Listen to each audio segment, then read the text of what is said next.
What the happened in Super Bowl 57. This Super Bowl was a matchup between an Eagles team led by a rising star QB, Jalen Hurts, with many seasoned vets who'd won the Super Bowl with the team before in 2017, and a Chiefs team that before the season had many questions about if they could get it done despite losing one of their best players, Tyreek Hill, in a shocking trade. Additionally, Chiefs QB Patrick Mahomes came into the game just a few weeks out from a bad high ankle sprain suffered against the Jaguars in the wildcard round. The Eagles moved the ball efficiently on the first drive, but the Chiefs defense made their game plan apparent. They were not going to let the Eagles run the ball with their backs. Jalen Hurts showed off his versatility, finding his receivers repeatedly and scrambling for first downs when it was available. Truly a dual threat quarterback. After 3 handoffs in a row inside the 10, the Eagles thought they had a touchdown, but running back Kenneth Gainwell ended up being a few inches short. This would be the first time they pulled out their old reliable tush-push play to push Jalen Hurts into the end zone for the first score of the game. On the Chiefs' first drive, Mahomes also displayed his abilities as a dual threat. He found Travis Kelce over the middle and then scrambled for another 8 before rookie running back Isaiah Pacheco got loose for a long run that left the Chiefs knocking on the door of the red zone. A few plays later, Kelce shook the DB on a double move and Mahomes hit him over the shoulder to tie the score 7-7. The Eagles ran into trouble on their next drive as they got backed up by an offensive pass interference call that they weren't able to overcome, forcing them to punt the ball back to the Chiefs. On the Chiefs' next drive, they picked up a first down assisted by penalty, and another connection from Mahomes to Kelce moved them into field goal range where they ended up stalling out, and Butker ended up doinking the first field goal attempt of the game off the left upright. The Eagles started their next drive with back-to-back runs by Jalen Hurts, followed with an offsides penalty that gave them a first down. They then used their balanced rushing attack to open up opportunities in the play-action game as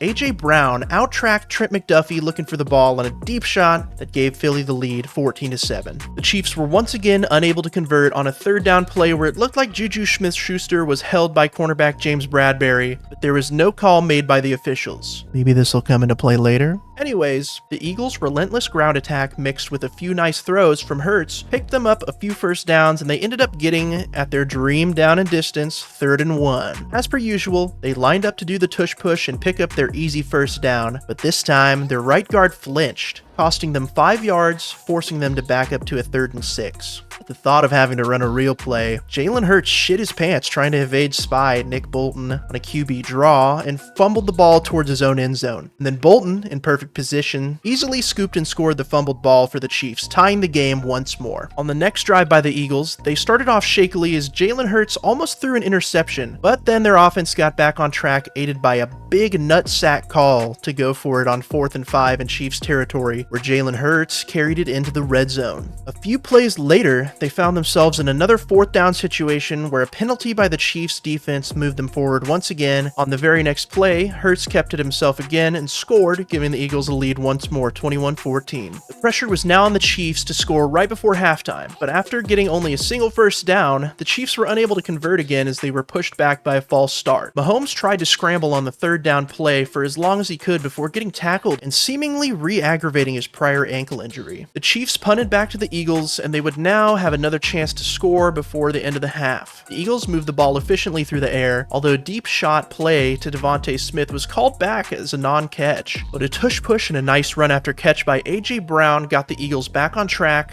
and they were in position to kick a field goal as the clock ran out on the half. The Chiefs' offensive adjustments at halftime seemed to be trying to take some pressure off the injured Mahomes, as they started the drive off with 3 handoffs, followed by a crazy throw by Mahomes to Kelce as he was being pulled down by Jordan Davis. The Chiefs' offense chipped away, moving closer to the end zone when Mahomes escaped the pocket and scrambled on his bad ankle to get the Chiefs down at the 4-yard line. A play later, they handed it to Isaiah Pacheco, who shook a tackler and got into the end zone, cutting the Eagles' 10-point lead to only 3. Meanwhile, America's next president watched eagerly from the stands. The Eagles' next drive started off with a Chiefs fumble recovery touchdown being called back since Miles Sanders didn't possess the ball long enough for it to be ruled a completed pass. After that, Jalen Hurts was given the reins as he efficiently moved his team down the field before a failed shot play, followed by a holding penalty, backed them up to a seemingly unconvertible 3rd and 14, where Hurts did just that, layering a nice throw between 2 defenders and hitting Dallas Goedert slaughtered as he went out of bounds. After another brotherly shove to pick up a 4th down conversion, the Eagles ended up stalling out in the red zone where they kicked a field goal to go up by 6. The Chiefs' next drive was one that showed off Mahomes' prowess as a passer. He found holes in the zone several times, assisted by a few key runs by Pacheco. The Chiefs began moving the ball with ease where they found themselves on 3rd and 3 at the 5-yard line. After showing the Eagles' jet sweep motions all game long, Andy Reid dialed up a play called Corn Dog where famous women respecter Kadarius Toney faked a jet sweep motion and then came back out to the flat where he was wide open for a walk-in touchdown where the Chiefs took the lead by 1. The Eagles' next drive was a quick 3-and-out where Jalen Hurts was harassed several times by the Chiefs' pass rush, and on 3rd down, he was forced to throw the ball away, forcing a punt where something crazy happened. Punt returner Kadarius Toney, who'd later be diagnosed with a rare, untreatable disease causing him to be born with cinder blocks instead of hands, took everybody's ankles and returned the punt all the way down to the 5-yard line, putting the Chiefs in unbelievable field position. On 3rd down, Reid dialed up the exact same play that scored for them previously, getting other famous brick for hand haver Sky Moore open for another walk-in touchdown.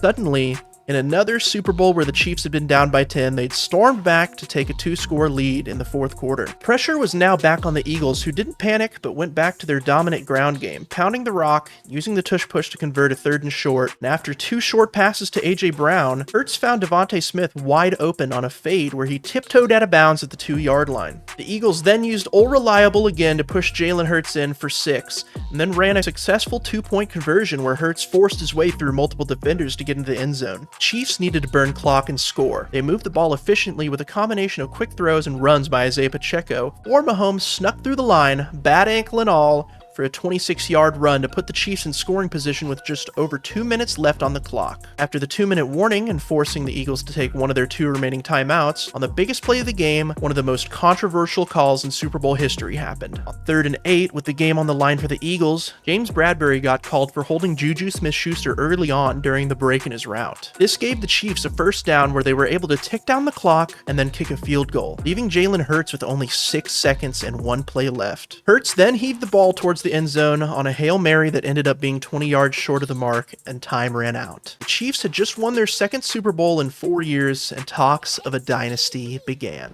Alright, let's talk a little bit more about the controversial call that ended up changing the outcome of the game. Chiefs haters use this call to invalidate or scrutinize the team's success over the years, often showing this frame right here as proof that the call was BS. But I think that the holding actually occurred here, as the contact by Bradbury affects the break on his route and tethers Bradbury to Smith-Schuster, disrupting the timing of the play. Even Bradbury himself admitted to holding after the game. He acknowledged that he pulled the jersey of Smith-Schuster. It was holding, he said, following the Eagles' 38-35 loss. I tugged his jersey. I was hoping they would let it slide. Hey guys, thanks for watching. If you liked the video, please subscribe to the channel for more. I'm going to be going back in time and making a what the f happened video for every past Super Bowl. I also have a what the f happened video for this year's Super Bowl if you guys want to check that out too. Peace!